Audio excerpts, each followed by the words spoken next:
सारथी।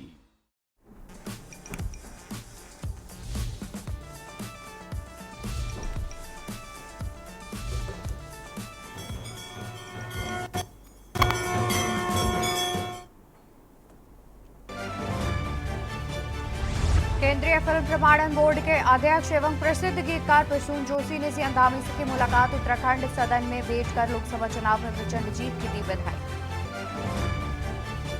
नई दिल्ली के उत्तराखंड सदन में सीएम पुष्कर सिंह धामी से कैबिनेट मंत्री सतपाल महाराज ने की मुलाकात। सीएम धामी ने ट्वीट कर दी भेंट की जानकारी। सीएम धामी ने नई दिल्ली स्थित उत्तराखंड निवास के निर्माणाधीन भवन का किया निरीक्षण। कार्यदायी संस्था को निर्माण कार्य में तेजी लाने और तय सीमा पर कार्य पूरा करने के दिए निर्देश। रामनगर से विधायक देवान सिंह बिष्ट को सीएम धामी ने दी जन्मदिन की बधाई। धामी ने ट्वीट कर कहा, मां गर्जिया देवी से आपके उत्तम स्वास्थ्य और सुयशपूर्ण जीवन की कामना। खेल मंत्री रेखा आर्या ने मुख्य सचिव और उच्चाधिकारियों के साथ की बैठक। प्रथम खेल विश्वविद्यालय के संबंध में की बैठक। भूमि हस्तांतरण के महत्वपूर्ण बिंदुओं पर हुई चर्चा। भारतीय सेना को मिले 355 युवा जाबाज अफसर। देहरादून की पासिंग आउट परेड में हुए पास। विदेशी मित्र राष्ट्रों के 39 अफसर भी हुए पास आउट। आप देख रहे हैं के न्यूज, खबरों का सारथी। नमस्कार, मैं हूं आपके साथ अवंतिका अवस्थी और हम बात करेंगे उत्तराखंड की खबरों पर। खबरों की शुरुआत करते हैं जहां सरोवर नगरी नैनीताल में आज गुरु अर्जुन देव जी महाराज का शहीद दिवस धूमधाम से मनाया गया। इस मौके पर नगर के मल्लीताल स्थित गुरुद्वारे से माल रोड होते हुए झांकी निकाली गई। श्री गुरु ग्रंथ साहिब जी की शोभा यात्रा के दौरान श्रद्धालुओं ने गुरु ग्रंथ साहिब की झांकी के दौरान सड़क मार्ग में पानी का छिड़काव करने के साथ साथ झाड़ू मारकर मार्ग की सफाई भी की। शोभा यात्रा के दौरान अमृतसर, बाजपुर, रुद्रपुर, हल्द्वानी से नैनीताल के इस महापर्व में हिस्सा लेने पहुंचे सिख समुदाय के साथ ही नैनीताल के स्थानीय लोगों और पर्यटकों ने भी बढ़ चढ़कर प्रतिभाग किया। अलग अलग शहरों से झांकी में प्रतिभाग करने नैनीताल पहुंचे कलाकारों ने अपनी कलाओं और करतब का सुंदर प्रदर्शन किया। शोभा यात्रा के दौरान सैकड़ों की संख्या में सिख धर्म के बच्चे, महिलाएं और बुजुर्ग ने गुरु जी के भजन गाते हुए नंगे पांव मार्च किया। शोभा यात्रा के दौरान असिस्टेंट कमांडर रणप्रीत सिंह ने पर्यावरण जागरूकता संदेश किया। कंधों में पर्यावरण के प्रति जागरूक करने शोभा यात्रा में पहुंचे रणप्रीत सिंह का कहना है कि हर किसी को जीवन में एक लक्ष्य लेकर आगे बढ़ने के साथ ही पौधारोपण करना चाहिए ताकि पर्यावरण को बचाया जा सके। इस गुरुद्वारा समिति ने शहर के विभिन्न स्थानों में मीठा जल, लस्सी के स्टॉल लगाकर श्रद्धालुओं और मौजूद लोगों के लिए मुफ्त में वितरण किए। नगर भ्रमण के बाद शोभा यात्रा को मल्लीताल स्थित गुरुद्वारे में संपन्न किया गया।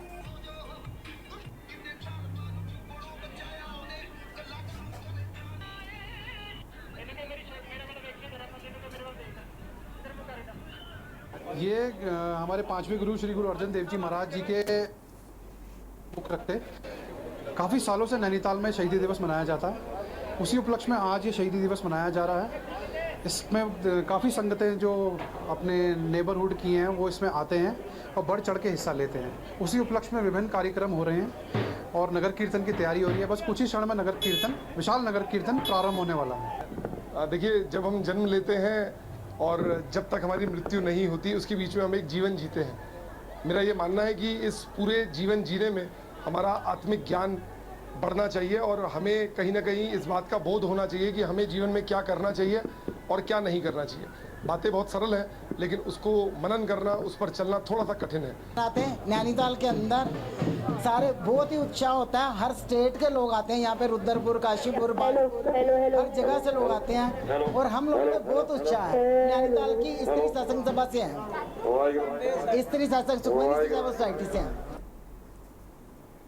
देहरादून में शनिवार को आईएमए की पासिंग आउट परेड हुई। आईएमए की पासिंग आउट परेड में कुल जेंटलमैन कैडेट्स पास हुए हैं। 394 जेंटलमैन कैडेट्स पास आउट हुए हैं। इसके तहत ही 355 कैडेट भारतीय जबकि 39 विदेशी कैडेट पास आउट हुए। वहीं पीओपी में सेना के उत्तरी कमांड के GOC lieutenant general MV Suchindra Kumar ने बतौर मुख्य अतिथि शिरकत की। इस दौरान उन्होंने परेड की सलामी ली।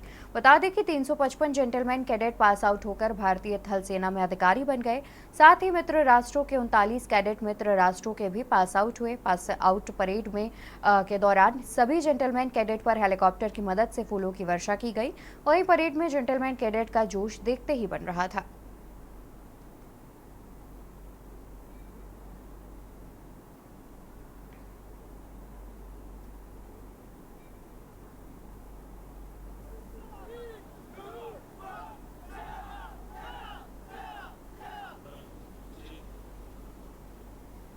8 जून बहुत बड़ा दिन होगा इंडियन आर्मी की हिस्ट्री में, बिकॉज आज 154 रेगुलर और 137 टेक्निकल ग्रेजुएट कोर्स के बच्चे पास आउट हुए हैं। टोटल 394 ऑफिसर कैडेट्स आज हमने इंडियन आर्मी को दिए हैं, जो बहुत बहुत नाम रोशन करेंगे अपनी अपनी पलटन्स का, इंडियन आर्मी का और हमारे देश का। इसमें ऑलमोस्ट 39 जो लड़के हैं वो फ्रेंडली फॉरेन कंट्रीज़ के हैं, एंड आई एम श्योर कि वो बहुत अच्छा करेंगे अपने अपने कंट्रीज़ के लिए भी।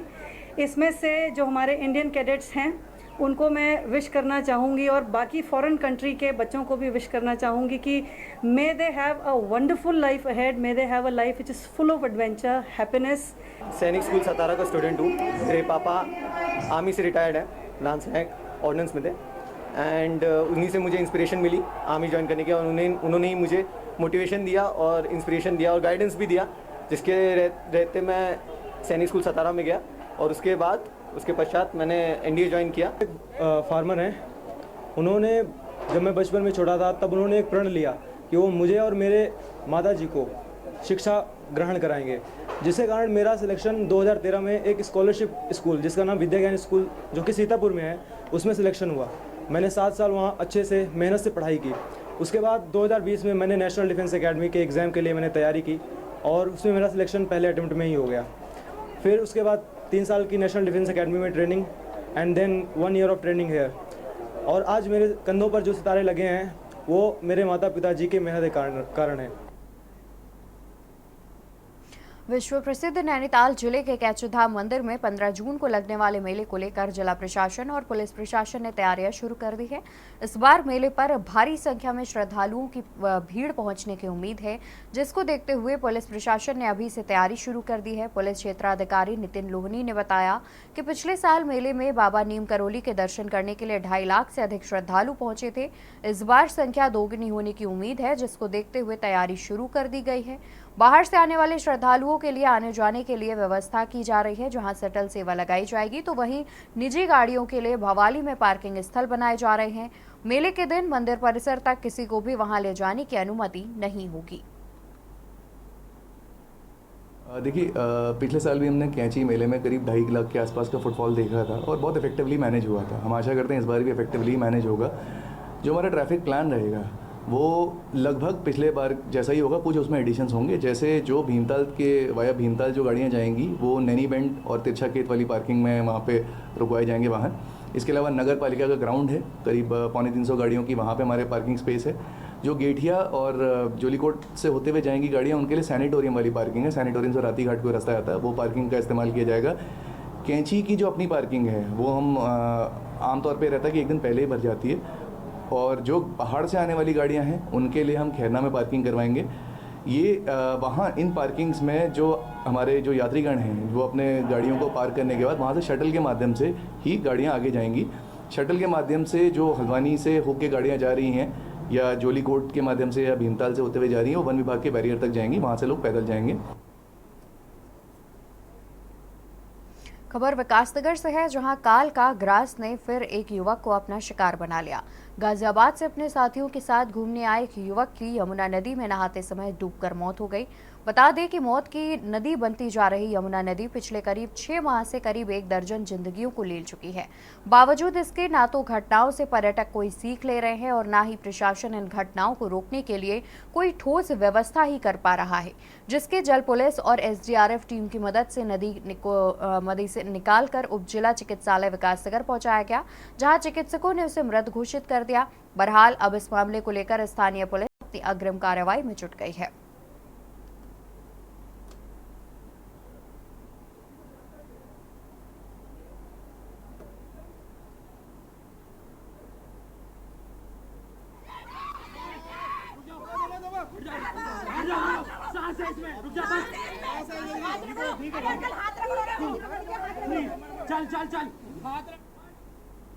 खबर गदरपुर से है, जहां बढ़ती गर्मी के कारण आम आदमी त्रस्त है, वहीं कुम्हारों के चेहरे पर खुशी दिखाई दे रही है।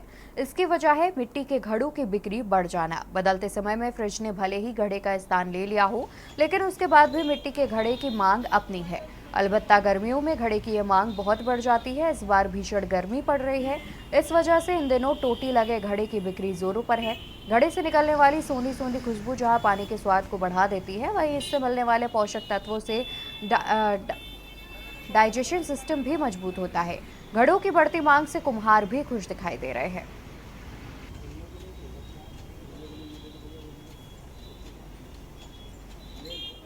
सर, फ्रिज का पानी हमें नुकसान देता है।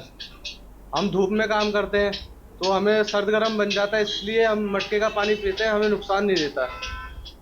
मटके का पानी देखो फ्रिज के पानी से काफ़ी साफ सुथरा रहता है, और दूसरा ये होता है ठंड कम हो रहता है। जैसे अगर गर्मी में भी आप आओ तुरंत पानी पियो इसका, तो ठंड नहीं लगती उससे। अगर गर्मी ज़्यादा पड़ रही है तो घरों की बिक्री की मांग ज़्यादा है, क्योंकि फ्रिज का पानी गले को पकड़ लेता है और जो घड़ों का पानी है गले को पकड़ता नहीं है, और इससे कई अनेक फायदे भी है बहुत। हाँ, पिछले साल की तुलना में इस बार गर्मी की प्रकोप ज़्यादा बढ़ गया, और जिससे दुकानदारी पे मेरा असर पड़ा है कि दुकानदारी की सेल्स कुछ ज़्यादा ही हो रही है।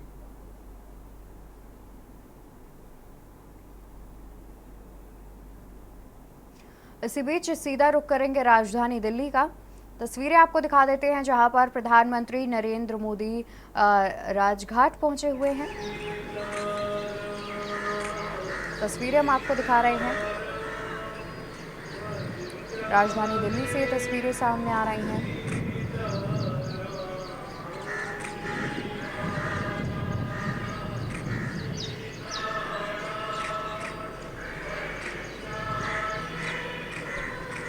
तो ये तस्वीरें आपको दिखा देते हैं जहां पर नरेंद्र मोदी आज शाम 7:15 पर राष्ट्रपति भवन में प्रधानमंत्री पद की तीसरी बार शपथ लेंगे, और शपथ लेने से पहले वो बापू की समाधि स्थल राजघाट पहुंचे हुए हैं, और इसके बाद वो पूर्व पीएम अटल बिहारी वाजपेयी की समाधि स्थल सदैव अटल भी पहुंचेंगे। कुछ इस तरीके से प्रधानमंत्री का कार्यक्रम सामने आ रहा है। फिलहाल तस्वीरें राजघाट से हम आपको दिखा रहे हैं जहां पर शपथ लेने से पहले नरेंद्र मोदी राजघाट पहुंचे हुए हैं। बापू की समाधि स्थल राजघाट पहुंचे हैं जहां पर वो बापू को नमन करते हुए भी नजर आ रहे हैं।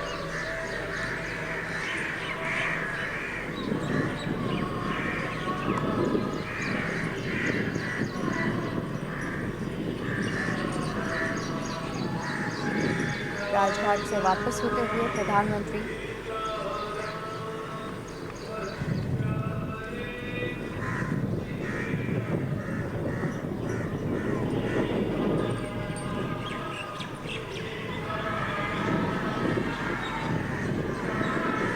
और इस दौरान राजघाट पर कई लोग भी उपस्थित नजर आ रहे हैं। इसके अलावा सिक्योरिटी भी काफ़ी टाइट रखी गई है। प्रधानमंत्री पद की तीसरी बार शपथ लेने से पहले नरेंद्र मोदी राजघाट पहुंचे हुए थे। तस्वीरें हम आपको राजघाट से दिखा रहे थे जहां पर कुछ देर पहले नरेंद्र मोदी उपस्थित थे और राजघाट पहुंचकर बापू की समाधि स्थल पर उन्होंने नमन किया, और अब उसके बाद अन्य कार्यक्रमों में शिरकत करने के लिए वापस हो रहे हैं। राजघाट की तस्वीरें सामने आ रही हैं। राजघाट में प्रधानमंत्री नरेंद्र मोदी उपस्थित थे। इस दौरान कई आम लोग भी उपस्थित थे। फिलहाल सुरक्षा की बात की जाए तो सुरक्षा के भी काफ़ी कड़े इंतजाम देखे गए।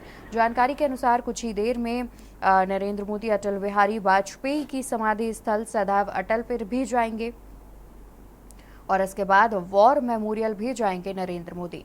तो लगातार तीसरी बार प्रधानमंत्री पद की शपथ लेने से पहले नरेंद्र मोदी आज सुबह 7:15 पर बापू की समाधि स्थल राजघाट पहुंचे हुए थे। तस्वीरें थोड़ी देर पहले हम आपको टीवी स्क्रीन पर दिखा रहे थे जहां पर बापू की समाधि स्थल राजघाट पहुंचकर उन्होंने फूल चढ़ाकर नमन किया और उसके बाद वापस जाते हुए दिखे। इस दौरान जनता भी राजघाट पर उपस्थित थी। कड़ी सुरक्षा के बीच जनता की उपस्थिति थी।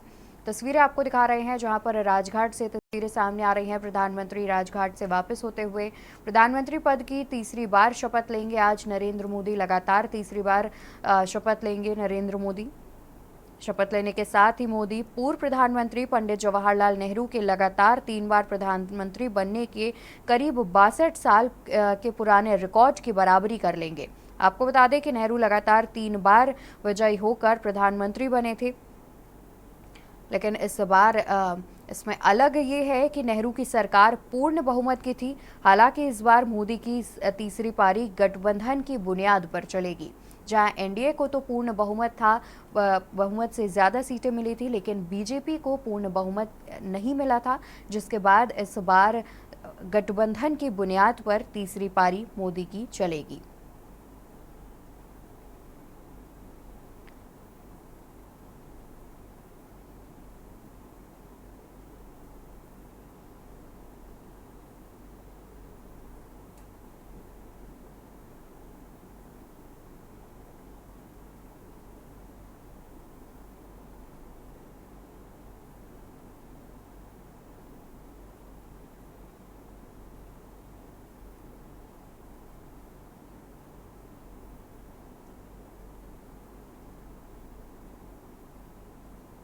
Presence will be President of Sri Lanka Ranil Wickremesinghe, Prime Minister of Bangladesh Sheikh Hasina, and also there will be Prime Minister of Mauritius Pravind Kumar, Prime Minister of Nepal Pushpa Kamal Dahal as well. So these are the leaders who have already arrived, and they will be going ahead and attending this mega event.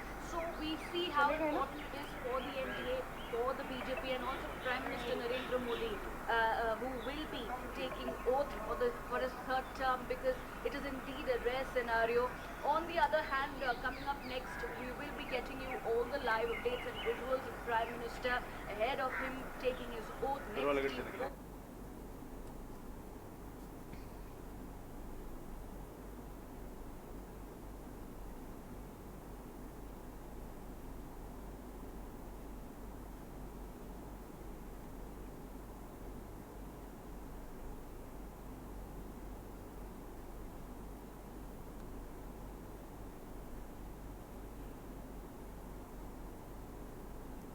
और ये तस्वीरें जहां पर प्रधानमंत्री नरेंद्र मोदी राजघाट पहुंचे हुए थे। बता दें कि नरेंद्र मोदी प्रधानमंत्री पद की तीसरी बार आज शाम 7:15 पर शपथ लेंगे। उससे पहले सुबह 7:15 पर वो राजघाट पहुंचे हुए थे, जहां पर बापू की समाधि स्थल पर उन्होंने पुष्प अर्पित कर उन्हें श्रद्धांजलि अर्पित की और उसके बाद वो वहां से रवाना हो गए। बापू की समाधि स्थल पर नमन करने के बाद नरेंद्र मोदी रवाना हो गए। बता दें कि नरेंद्र मोदी आज शाम 7:15 पर राष्ट्रपति भवन में प्रधानमंत्री पद की तीसरी बार शपथ लेंगे, जहां पर वो पूर्व पीएम जवाहरलाल नेहरू के लगातार 3 बार प्रधानमंत्री के बनने के पुराने रिकॉर्ड की बराबरी कर लेंगे। हालांकि बता दें कि नेहरू की सरकार पूर्ण बहुमत की थी, लेकिन मोदी की तीसरी पारी गठबंधन की बुनियाद पर चलेगी। नेहरू लगातार 3 बार प्रधानमंत्री बने थे और उनके इस रिकॉर्ड को इस बार नरेंद्र मोदी तोड़ते हुए नजर आ रहे हैं, जहां पर आज शाम करीब 7:15 पर राष्ट्रपति भवन में प्रधानमंत्री पद की तीसरी बार शपथ लेते हुए नजर आएंगे नरेंद्र मोदी। हालांकि इससे पहले 2014 और 2019 में भी प्रधानमंत्री पद की शपथ ली गई थी, तब बीजेपी की पूर्ण बहुमत की सरकार थी, लेकिन इस बार बीजेपी को पूर्ण बहुमत नहीं मिला है, जिसके बाद गठबंधन की बुनियाद पर मोदी तीसरी बार प्रधानमंत्री बनेंगे। और ये तस्वीरें राजघाट से सामने आ रही हैं, दिल्ली के राजघाट से तस्वीरें, जहां पर प्रधानमंत्री पद की शपथ लेने से पहले नरेंद्र मोदी राजघाट पहुंचे हुए थे, बापू के समाधि स्थल राजघाट पहुंचे हुए थे और इसके बाद जिस तरीके से उनके कार्यक्रम सामने आ रहे हैं, इसके बाद वो पूर्व प्रधानमंत्री अटल बिहारी वाजपेयी की समाधि स्थल सदैव अटल भी जाएंगे और उसके बाद वॉर मेमोरियल भी जाएंगे। फिलहाल ये तस्वीरें राजघाट की, जहां पर नरेंद्र मोदी प्रधानमंत्री पद की शपथ लेने से पहले राजघाट पहुंचे हुए थे। इस दौरान सुरक्षा व्यवस्था भी काफ़ी कड़ी रखी गई थी। बढ़ेंगे खबरों में आगे, जहां पर रुड़की के मेहवाड़ खुर्द ग्राम के पास निर्माणाधीन 6 लाइन नेशनल हाईवे पर आसपास के कई ग्रामों के ग्रामीण और किसानों ने एनएच के अधिकारियों पर आरोप लगाते हुए प्रदर्शन किया। इस दौरान ग्रामीणों के समर्थन में भारतीय किसान यूनियन क्रांति के राष्ट्रीय अध्यक्ष विकास सैनी भी पहुंचे। उन्होंने चेतावनी देते हुए कहा कि अगर नेशनल हाईवे के अधिकारियों ने ग्रामीणों की समस्या का समाधान नहीं किया तो भाकियू क्रांति जेसीबी चलाकर किसानों के रास्ते से मिट्टी हटाने का काम करेगी।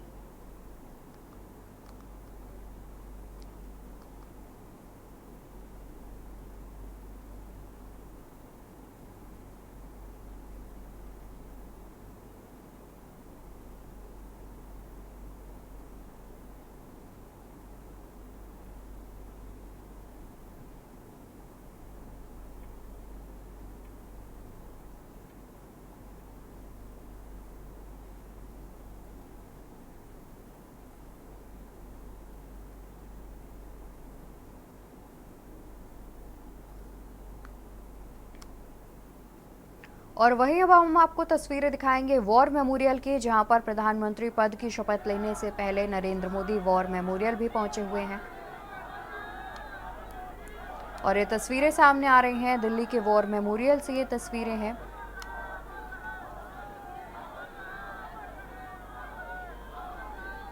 तस्वीरें दिखा देते हैं जहां पर प्रधानमंत्री पद की तीसरी बार शपथ लेने से पहले नरेंद्र मोदी पूर्व प्रधानमंत्री अटल बिहारी वाजपेयी के समाधि स्थल सदैव अटल पर पहुंचे हुए हैं और उसके बाद वो वॉर मेमोरियल जाएंगे। तो ये तस्वीरें जहां पर नरेंद्र मोदी सदैव अटल पहुंचे हुए हैं, पूर्व प्रधानमंत्री अटल बिहारी वाजपेयी के समाधि स्थल पर पहुंचे हुए हैं।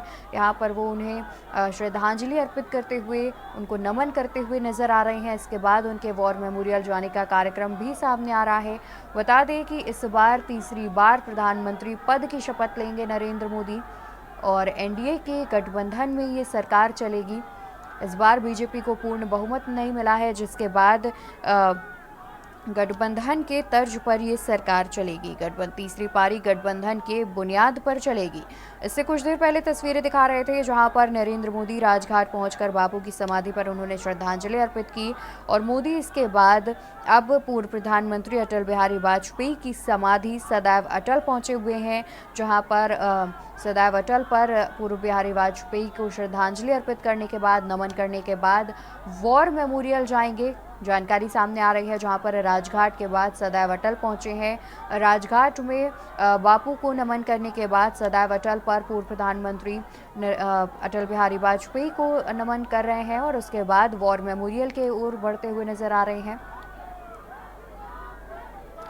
और लगातार टीवी स्क्रीन पर दो तस्वीरें हम आपको दिखा रहे हैं, जहां पर पहली तस्वीर सदैव अटल से सामने आ रही है। कुछ देर पहले पूर्व प्रधानमंत्री अटल बिहारी वाजपेयी की समाधि स्थल पर उन्होंने पुष्पांजलि अर्पित की और साथ ही उन्हें नमन किया।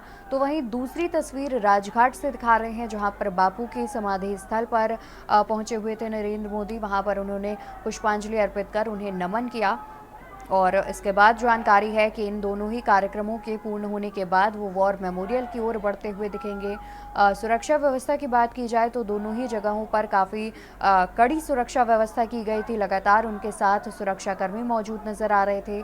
इसके बाद नरेंद्र मोदी वॉर मेमोरियल की ओर बढ़ते हुए नजर आ रहे हैं, जहां पर वो पूर्व प्रधानमंत्री अटल बिहारी वाजपेयी की समाधि स्थल सदैव अटल पहुंच गए हैं और उसके बाद श्रद्धांजलि अर्पित कर वो दोबारा से अपनी कार में सवार हो गए हैं और अब वो वॉर मेमोरियल की ओर बढ़ते हुए नजर आएंगे।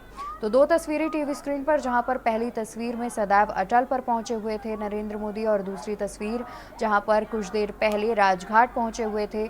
आज लगातार तीसरी बार प्रधानमंत्री पद की शपथ लेते नजर आएंगे नरेंद्र मोदी और शाम करीब 7:15 पर राष्ट्रपति भवन में प्रधानमंत्री पद की शपथ लेंगे और उससे पहले सुबह से ही उनके तमाम कार्यक्रमों की जानकारी सामने आ रही है, जिसमें 7:15 पर वो बापू को नमन करने के लिए राजघाट पहुंचे हुए थे। इसके बाद पूर्व प्रधानमंत्री अटल बिहारी वाजपेयी के समाधि स्थल सदैव अटल पहुंचे हुए हैं। वहां से वॉर मेमोरियल की ओर बढ़ते हुए नजर आ रहे हैं, जहां पर दोनों ही जगहों पर पुष्पांजलि अर्पित करने के बाद नमन किया और अब उनका दस्ता वॉर मेमोरियल की ओर बढ़ता हुआ नजर आ रहा है। तस्वीरें आप देख सकते हैं कि जनता नरेंद्र मोदी को देखने के लिए उमड़ी है। लगातार वो तीसरी बार प्रधानमंत्री पद की आज शपथ लेंगे और इस दौरान आम जनता भी फिलहाल मौजूद नजर आ रही है। हालांकि सिक्योरिटी की वजह से जनता को एक अलग जगह पर खड़ा किया गया है, लेकिन जो उत्साह है वो देखते हुए बन रहा है। लगातार जो जनता है वो प्रधानमंत्री को देखने के लिए उत्साहित नजर आ रही है।